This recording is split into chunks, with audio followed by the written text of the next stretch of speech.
Spartans, welcome back to the West Report. I hope everyone did as well as they hoped on their SATs this year. On a related note, keep practicing your CMAS testing questions. I know I like it when the numbers go up. Shout out to the baseball team who swept Central last week, winning their first game 10-9 and their second 15-5. Go Spartans. Soccer, tennis, track, and girls golf have also begun. Good luck to all our Spartan athletes this spring sports semester. Let's also shout out the Fashion Club as they go to New York to learn about the hot styles going around right now. Let's hope they look better than me next week. This upcoming week is busy for cheer as they hold their annual tryouts for upcoming Spartan freshmen. Also going on this week is prom on Saturday at 8 p.m. at Kimberly's Event Center. I hope that everyone has a good night out on the bayou. Look out for alligators. In addition to prom, Spartan boys have a chance to compete in Peach Fuzz next week on Wednesday, especially freshmen. Always need more of those. With food in mind, I'll hand it over to Joel and Alejandro, who are covering Farm to Table happening on the 27th. Hello Spartans, I'm here to talk about Farm to Table, where FFA members get the opportunity to make a project to be able to auction off to the Greeley community. It's that time of year for FFA where they host Farm to Table, a way for Spartans to join the community. Here's Kelly Longacre with what Farm to Table is all about. Farm to Table, we used to do a lot of different fundraisers where we had to sell items, or we even at one point were auctioning kids off for 8 hours of work, and that was the traditional fundraiser, and we got rid of that fundraiser and moved to the Farm to Table approach because our kids are helping raise the meal that's being presented. So we've had kids help raise the beef and the pork that'll be harvested. We've had locally grown potatoes that'll be donated. We're raising salad fixings in the greenhouse. So the entire meal ticket function is locally grown food and products that we're going to serve, and then our fundraising part is we auction off baskets that were donated by local businesses, and then the student-made projects. Melanie Astorga shows what she thinks the true purpose of Farm to Table is.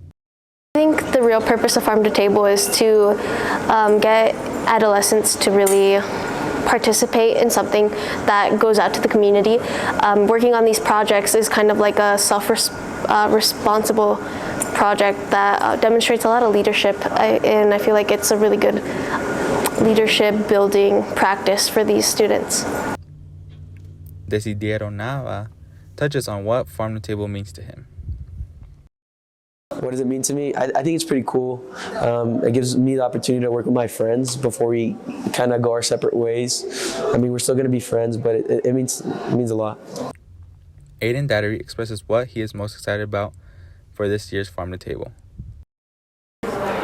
This year I'm most excited about a lot of our projects coming up, but of course I'm excited about that. I'd say the thing that I'm most excited for Farm to Table this year is the way that we've set up our food, because we're going to be bringing in food trucks, and we're going to do a little tournament style competition and vote in which food truck has the best food. So it's going to be something new and exciting. Tucker Hurley also expresses what he is excited about for this year's event. I'm most excited about all the new projects that we're trying to work in. Instead of doing the other projects that we've done in the past, trying to think of new ideas, like making a bar out of a bench, or instead of doing the benches out of old tailgates, we're making a bar instead with license plates, so that's different.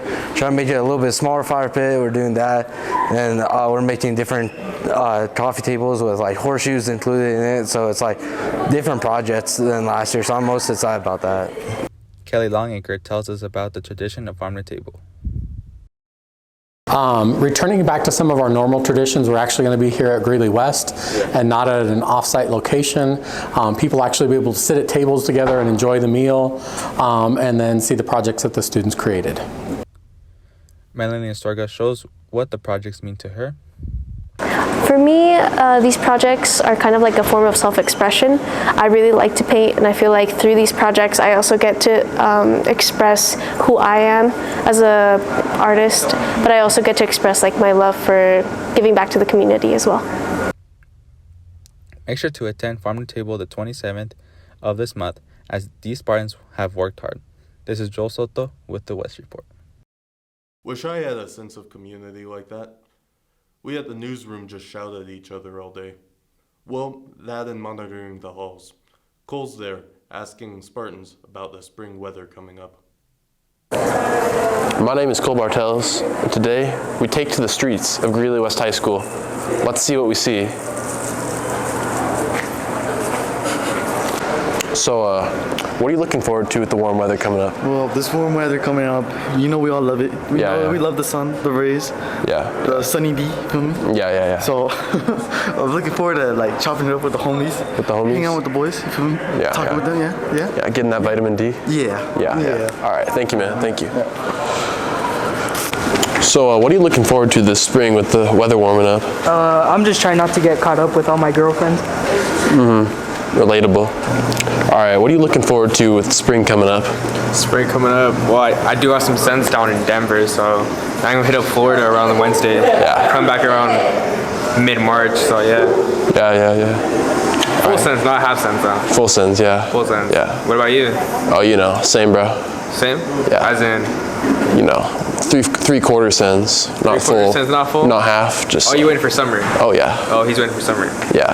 All right, bro. Well, I'm gonna use the bathroom, bro. All right, bro. I'm gonna have some sense down in the bathroom, bro. All right, bro. You get that done. See you, man. All right. What are you guys looking forward to with the new warm weather coming up? The snow melting off? You know, I'm looking forward to not wearing as many clothes, you know, showing off the muscles every now and then, you know, not wearing a shirt to school type. So, it's going to be a good spring, Yeah. And you, sir? Trying to get lit, like in the summer, party. Party hardy? Party hardy. No.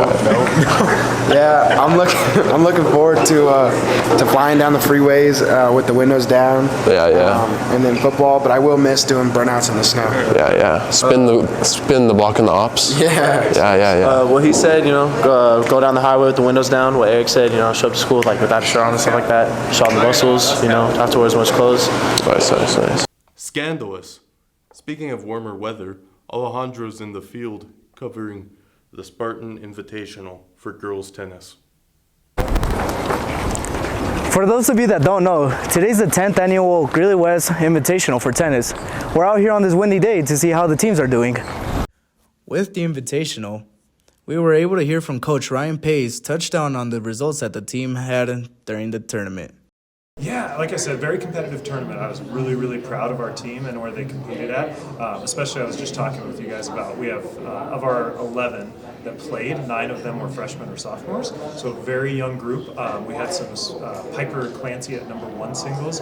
She finished 6th place. She beat a couple of big 5A teams on her way, including Fruita Monument and Castleview. Sophie Dupar finished 7th place, and then our 3 singles, Danae Rowe, she's a freshman, finished in, I want to say 7th place as well. So we had some singles that did really well. Our #2 doubles went 3-1 during the tournament. Kaylin Jennings and Gabby Anderson. And then for our lower and younger doubles, it was a really good experience. They played some competitive matches against state qualifying type teams. We hand it over to Piper Clancy, who talks about her experience playing in the Invitational. My experience was pretty good. We saw a lot of great players, so that just made me excited to play against good competition, and it just helped us get better as a team and individually. And I liked this type of tournament. That's it. All right. Thank you. We also hear from sophomore Sophie Dupar, who also talks about her experience while playing in the Invitational. Placed really low, and I didn't do very good, and as a team we overall only got 10th, so that's kind of disappointing since we know that a lot of us could have done better. But overall, I think for it being our 3rd match, it wasn't too bad, especially since we have quite a few freshmen on the team, and we still have the next year. We still have a few years to come, so hopefully we'll do better next year. And lastly, we hear from Piper again to hear about the challenges that she had to face while playing in the wind. As the day progressed, the wind definitely challenged the players, and with that, you just had to be more consistent and work with the wind instead of against it. That's all we got for tennis. My name is Alejandro Silva, and I'll give it back to Monte.